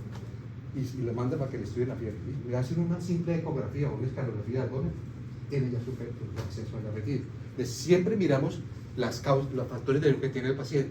Mire que el otro es la fiebre tifoidea, el arenazo de gato y tuberculosis extrapulmonar. Y muy raras estas que están acá. O sea, que mire que uno sabiendo esto ya uno se olvida. ¿Cuáles las de bacterias de enfermedades crónicas? En nuestro medio, todas las que son la enfermedad granulomatosa, tuberculosis, hongos. ¿Okay? Luego vamos a mirar causas neoplásicas, 20 a 30%. ¿Cuál es la más común de ellas? Te voy a contar que las causas más frecuentes es linfoma, ya sea o linfoma múltiple y luego tenemos enfermedades asociadas a cáncer de riñón, que son el intranefrón. Esos benditos producen fiebre. 10 a 15% de enfermedades inmunorreumatológicas. Las más frecuentes son enfermedades TIL, la artritis reumatoidea juvenil y la artritis de células muertas. Entonces, la primera cosa que uno se da cuenta es muy frecuente las enfermedades inmunologías en pacientes jóvenes. Pero si son mujeres con fiebre y otros síntomas generalizados, ¿qué debo sospechar? ¿Qué enfermedad inmunorreumatológica? Lupus. Si yo tengo un paciente que tiene fiebre, tiene dolores articulares, y yo sospecho que son las articulaciones proximales del carpo y de los tobillos, yo sospecho que tiene artritis reumatoidea. Pues sí, puede ser una artritis reumatoidea juvenil. Y generalmente esos benditos son cero negativos. Entonces ustedes miramos los más comunes, los incomunes y las muy raras. Drogas asociadas a fiebre. Entonces van a tener ustedes que las más comunes son pacientes que están recibiendo, por ejemplo, golpes de un medicamento semanal porque tiene una enfermedad de quimioterapia, qué sé yo, que uno puede que por ahí está metiendo el agente infeccioso. La otra posibilidad son pacientes que tienen cirrosis dependiendo de la causa. Porque cuando hablemos de cirrosis renal con Dieguito, vamos a ver que una de las manifestaciones importantes que hace disbiosis intestinal, ellos van a ser bacterianos, como decía el compañero, y bajo sanguíneo. Y las causas más raras. Y así les queda mucho más fácil la interpretación.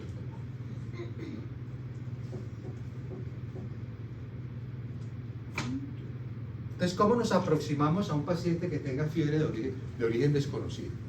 Primero que todo, fiebre en general. Verifiquen la definición. ¿A qué escenario inventado por el doctor Delgado pertenece? es una fiebre con causa clara, es una fiebre, un sistema febril agudo, o es una fiebre de origen desconocido. Fácilmente las hemos definido. Segundo, busque claves clínicas, porque ya dijimos que ya no es una febril agudo, nos vamos por los síndromes clínicos. Entonces van a mirar ustedes, mire antecedentes, cirugías previas, viajes, dónde vive, qué hace, ¿listo? Recuerden ustedes que hay un signo que es ese triángulo que le da uno así que le hace cuando uno tiene fiebre. ¿Cómo se llama eso? Escalofrío. El escalofrío es más característico de los procesos infecciosos que los procesos de fiebre con enfermedades autoinmunes. Es uno del escalofrío, pero tiene que escribir claramente. Es que no te da una fiebre interna y yo me desespero. Eso no es un escalofrío. ¿Okay? Ya tenemos el tercero. Determine qué patrón, con lo que ustedes acaban de definir, y para poder determinar, es que me duele solamente el ojo y tengo la fiebre, es un órgano específico, o es sistémico. Pues usted con eso permite hacer. Listo. Entonces, alternativas diagnósticas tenemos muchas. Entonces, una aproximación que no es tan vieja, del 2022, te dice, yo tengo un paciente que usted le hizo el análisis, la historia clínica, los factores de riesgo, la recopilación epidemiológica, todo el cuento que hacemos, que para los internistas es fundamental. Usted lo primero que hace con ese paciente es, ¿será que este paciente necesita hospitalizar? O sea, que usted tiene que mirar gravedad, si necesita estar hospitalizado, o de pronto, como es algo, tiene fiebre crónica, pues lo hacemos ambulatorio. Usted define dónde se va a estudiar el paciente. Después de eso, al paciente de fiebre de origen desconocido, le hacemos, miren lo que es, unos exámenes básicos, miren lo que son básicos. Todos los test de laboratorios, hemograma, creatinina, nitrógeno ureico, 2 cultivos de sangre, serologías, test para HIV. Recuerden que HIV siempre tiene una escanografía generalmente de tórax y de abdomen y de pelvis a veces, y listo. Y le pedimos siempre una de las proteínas de inflamación, ¿se acuerdan? ¿Cuáles serían? PCR y la liposedimentación. Okay. Y si usted ve ya un paciente que es algo más específico, está ictérico, yo ya le pido unas pruebas de función hepática y le hago una imagen que se ve en la escanografía. Entonces, eso es lo mismo. O sea, que miren ustedes que el estudio inicial de esto es costoso. Entonces uno tiene que discriminar a quién realmente hay que hacer esta cosa. Si usted le hace esos estudios al paciente y no llega a diagnóstico,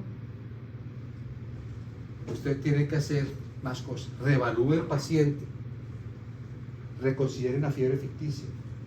Desafortunadamente, a lo largo del año que uno trabaja, yo tenía un paciente que estaba hospitalizado y hacía fiebre todo el tiempo.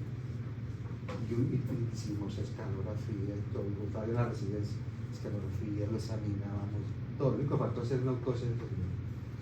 Cuando una vez hay una enfermera jefe, que en esa época eran monjas en el cambio de Estados Unidos, muchos años, y dice, doctor Delgado, ese paciente que está allá, llamado RN, ¿vale?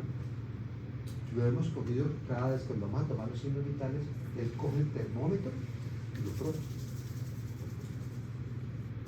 Entonces, la fiebre que estamos haciendo el paciente psiquiátrico que estaba haciendo ese tipo de cosas. ¿Por qué? Porque era un indigente y no tenía dónde vivir. Pues están en el hospital, lo cuidan, no quieren la comida. Entonces hay que tener muy en cuenta ese tipo de cosas. Lo otro es pensar en medicamentos. Entonces cuando yo me toca esa situación, en que no tengo el diagnóstico, nos vamos con todo.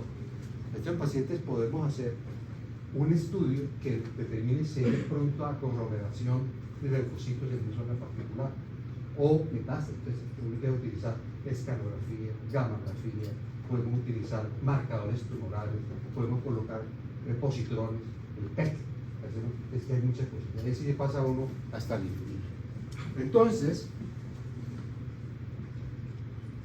estos son algunos de los tips que les decía, los pueden mirar.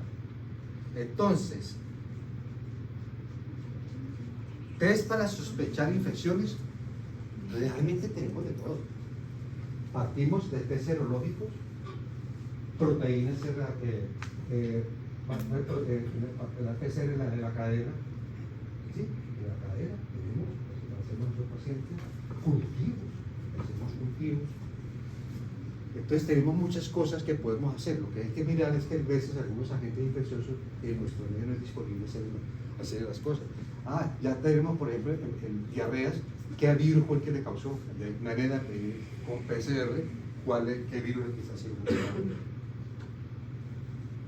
Tenemos estudios, imágenes, como les decía, tenemos la más sencilla, que es la escanografía sin y con contraste, luego la resonancia sin o con contraste, y luego tenemos el PET y unos exámenes que son una combinación de medicina nuclear con imagen, y eso realmente tiene. Ya hay veces, lo que uno tiene que, ojalá uno pudiera tocar es que si yo lo examino muy bien y encuentro que tengo un nódulo de 2 centímetros pequeño, duro, y no hemos encontrado el diagnóstico que hacemos, sacamos ese nódulo. Por ejemplo, cuando tengan ustedes nódulos en el cuello, nunca le van a hacer funciones como si fuera es una biopsia de decisión sacar, diferente cuando uno empieza a sacarse de tiroides, uno le mete la pupila, le saca el tal y usted lo manda una parte para que haga histopatología, otra parte para cultivo, que ahí aparece la tuberculosis, aparece la salmonela.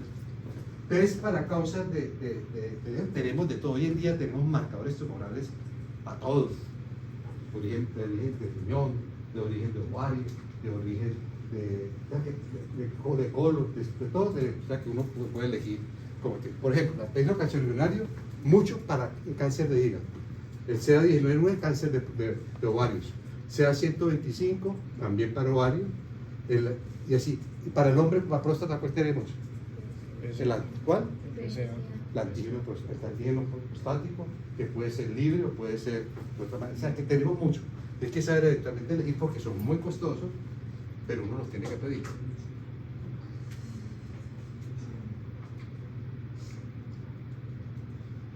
Este test que yo quiero es alarmarlos, alertarlos, no alarmarlos, alertarlos, es que el test de naproxeno lleva muchos años, y es que el paciente le dan 250 miligramos de naproxeno cada 8 horas o cada 12 horas por 13 días.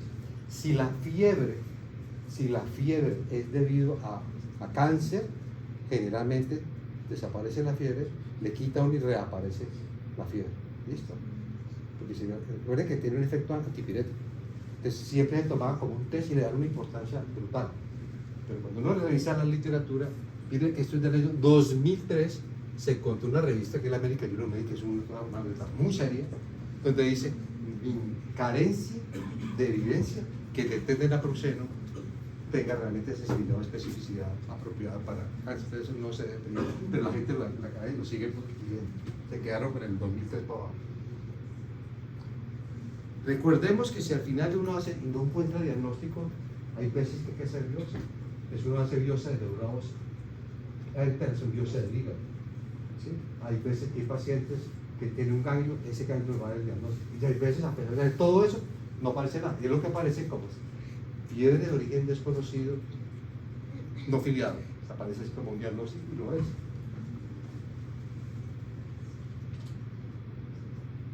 Este es el que nos dice Harrison tercero.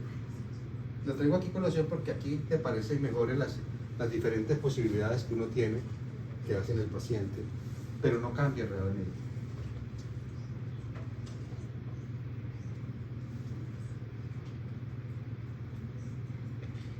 Estos todos son los tips que les decía. Si yo tengo un hemograma y aparece monocitosis, ¿qué sospecho? Un hemograma, hay linfocitos, ¿qué sospecho? ¿Sí? Yo voy a leer y mirar, pero es muy largo, tienen que mirar. Entonces, no quiero que lo que hemos discutido ahorita les haya dejado a ustedes como el cuadro de Van Gogh que lleva la noche estrellada, llena de estrellas y de susto. Para que tengan ustedes la confianza de hacer un buen programa, un buen criterio, un buen análisis como internista. Antes de belleza, pues, ese cuadro. Bueno, pregunta. ¿Alguna cosa? ¿Todos claro? ¿Puedo hacer una pregunta y si no contesta? ¿Puedo preguntar algo? ¿Listo? Tengo un paciente que tiene malaria por vivas. ¿Qué es la cloroquina? Sí, cloroquina. Esta comenzó desde primer semestre. ¿Por qué? Porque tiene resistencia. 100% tiene resistencia. tengo un paciente que tiene una fiebre de menos de 7 días, ¿sí? Y no tiene ningún signo, ningún síntoma característico. ¿En qué síndrome oncológico? Pedir la duda, no sé, pero ¿qué síndrome clínico en específico? ¿Cuáles serían los diagnósticos que harán nosotros?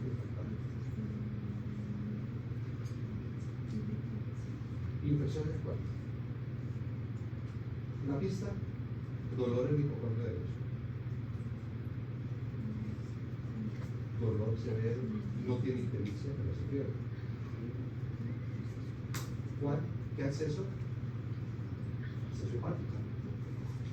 Le vuelven a revelar, si desea riesgo, pídele más malaria, más tocahuesos. Otra posibilidad es fiebre tifoidea. Listo. A lo largo de los años yo he tenido la oportunidad de manejar internos, médicos internos de muchas universidades, del Valle, de la Universidad Libre, pero también vienen internos de las universidades de la costa atlántica, inclusive de Bogotá. Si yo aquí en Cali a un interno llega un paciente con fiebre y está frío y está ictérico, ¿cuál sería el diagnóstico diferencial de un paciente febril, síndrome febril agudo, que está aquí en Cali? ¿Cuál sería el diagnóstico diferencial? ¿Qué agentes infecciosos deberíamos considerar? Y una pista más que vive cerca de San Río Zabaleta de Córdoba. ¿Cuál? No está ictérico. Está ictérico. Entonces, ¿cuál sería? Los diagnósticos diferenciales. Primera sospecha, malaria. Segunda sospecha, ¿cuál? Hepatitis, vale, sirve. Tercera, mire que tiene en común costa pacífica, hay mucha malaria, mucha pobreza, pues tenemos que mirarlos a ver qué es. ¿Cuál? Fiebre, no, ya no hay fiebre amarilla. Dengue. ¿Cuál otra? Ya tenemos malaria, leptospirosis, dengue. ¿Cuál otra? Una bacteria bacilo gram negativo. Que ayer dijimos que podían tener varios enfermedades, que son el que hace el portador sintomático, la gastroenteritis, sepsis, meningitis, osteomelitis y fiebre tifoidea. La salmonela. ¿Listo? Y este sí es raro porque la gente no lo sospecha. Supóngase, digo que usted va a la fiesta que van a tener esta noche en la casa de uno de ustedes.